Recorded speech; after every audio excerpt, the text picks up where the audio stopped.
The college football playoffs continue with the quarterfinals, which features 4 games played at traditional postseason sites. And joining me to break it all down is a college football enthusiast who's the host of Hick At Nite on the Infinity Sports Network and Still Enrolled podcast. He's the host of that. His name is Ryan Hickey, and he joins me now. Ryan, what's going on?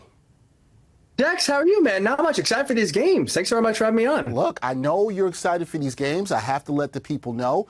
You are a Penn State alum. I'm a Pitt alum. We're about to talk some college football, and we're going to be civil. You don't usually see that, but it can happen, and I'm glad to have you. We are breaking barriers. Look at us go. We are breaking barriers. I'm definitely happy about that. But, Ryan, let's start by talking about the Fiesta Bowl, where we've got number 3 Boise State against your 6th-ranked Penn State Nittany Lions. Now, Boise State, they've been a surprise this season. What do you think has been the key to their success, and how do they match up against a traditional powerhouse like Penn State? The key is just one man, Dex. It's Ashton Jeanty. Simple as that. 2,497 rushing yards. He's unstoppable. I think we're going to see history here in the Fiesta Bowl. He's 132 yards away from breaking Barry Sanders' single-season rushing record. I think he's getting it in large part because nobody this season, no team, Dex, in the 13 games Boise State has played, has been able to stop the man, and I don't think Penn State will as well. Your second question was about how does he match up against a powerhouse school, right? Because with Boise State, right, the big knock is they don't play a lot of big-time schools. Well, this year's different. While they haven't played a ton, they did play the number 1 team in the country, Oregon, back in week number 2. And what did Jeanty do in that game in Eugene? Just a cool 192 yards, 3 touchdowns. So he's tormenting the likes of San Jose State and Fresno State. He's also doing it to the best team in the country in Oregon. So if you're Penn State, your hands are going to be full in this game. But Jeanty, I think, what you've seen from him this season, it's not just a fluke and it's not just a product of playing bad teams. The dude is untackleable. He's legit. He is legit. And like you said, it's a good point. He's rare. You've seen him run against a big-time team.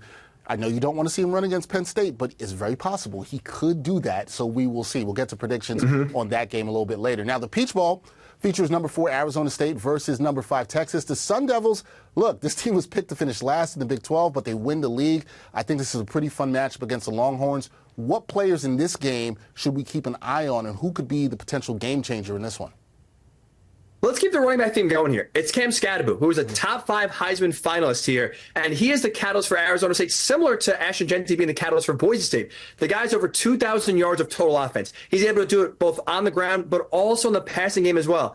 Dex, he has 22 total touchdowns. He's got a nose for the end zone. He lives there, and he really sets up Sam Leavitt, Arizona State's quarterback, who's a good dual-threat quarterback himself. He's efficient, but he takes the pressure off Leavitt and those receivers. Best receiver for Arizona State is going to be out in this game, but still the passing game has not suffered in large part because defenses pay so much attention to Skattebo that it opens up the passing game here as well for Leavitt and co. So that's the player to watch for sure in this game because I think Arizona State's chances hinge on how their running back does do. We can talk about, potential game changers here. This may shock some people. I'm actually going with Quinn Ewers. And the reason why I'm going with potential game changer for Ewers is because, well, I would argue just in terms of pure talent, he's probably the most talented quarterback left in this playoff. He also has 1, 2, maybe even 3 throws a game where he just makes you scratch your head going, what are you thinking? Puts the ball in harm's way, leads to a turnover. And he himself, when you think Texas is in control, he has made a few decisions this year that just completely halts all momentum the Longhorns have had and allowed the other team to get in the game. The last 2 games in the SEC title game against Georgia, and then in the regular season finale against A&M, he's had key turnovers that in the A&M game, the Aggies had no chance in that game. All of a sudden, they had some life because Ewers is turning the ball over. Now, Texas held on to win that game, but in the SEC title game, we saw them lose to a backup quarterback in Gunnar Stockton, in large part because of some costly turnovers from Ewers. So that's a guy where if Texas is able to run the ball, keep it out of his hands, I like the Longhorns' chances of winning.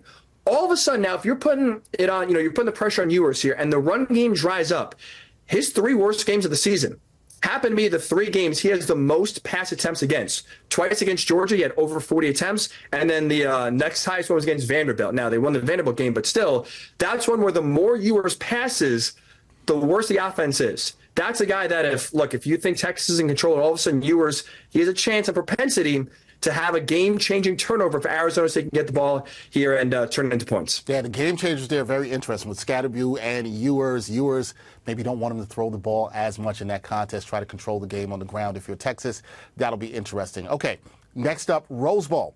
It's a game where we got the top-ranked Oregon Ducks. They face off in a rematch that I know people are really excited about with number 8 Ohio State.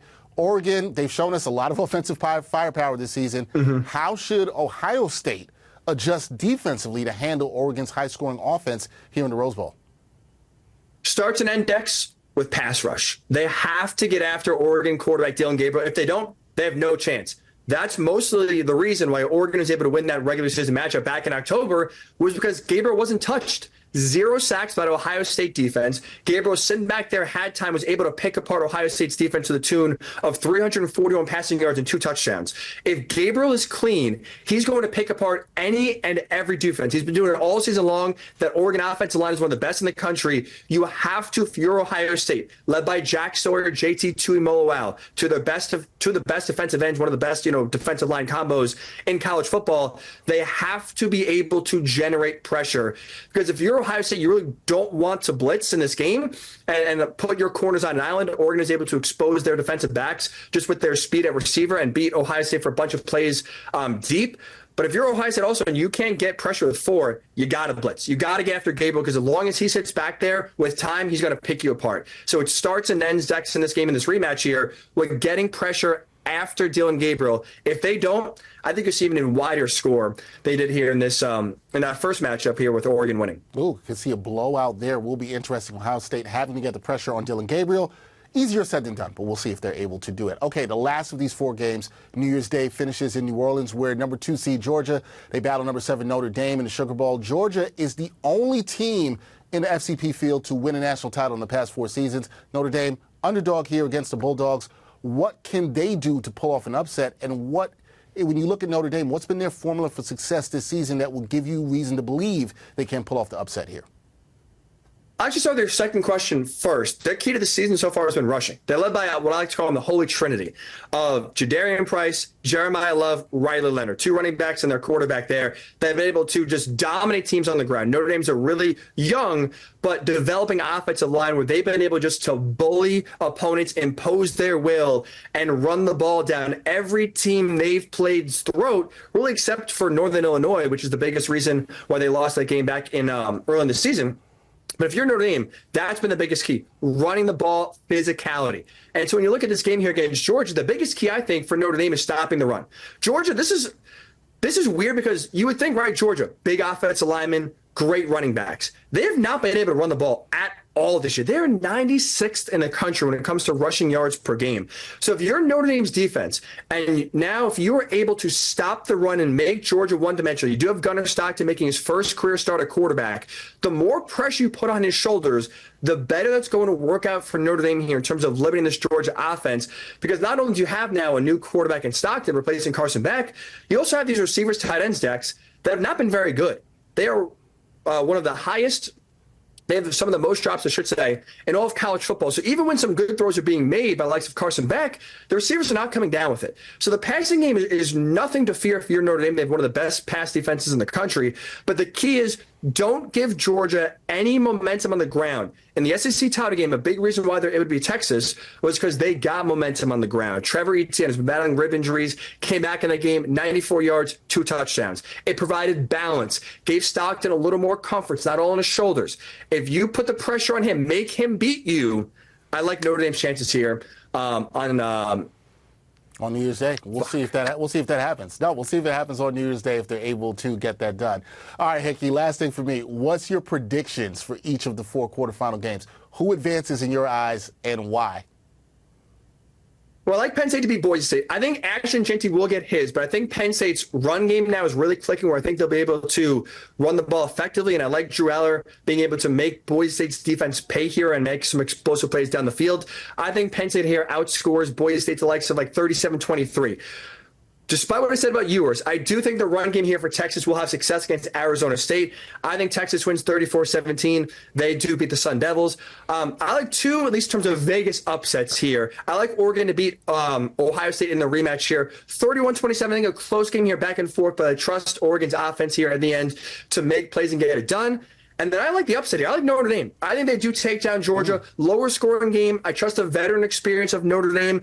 I think just their talent right now and how they're playing is just better than how Georgia's playing. Give me the Irish here, 23-17. They beat the Dogs. I like these picks. Okay, so we got Penn State, which was predictable from you. We got Texas, which was we knew would be there too. We thought a good chance for them too. You've got Georgia, and you got Notre Dame with the upset. That would be a big one there over Georgia. Sorry, I said Georgia. Oregon is what I meant as your third pick there. Okay, one last thing for me, Hickey. Looking beyond the quarterfinals, right? Which team or teams do you see as having the most complete setup to go all the way and win the national championship, and why?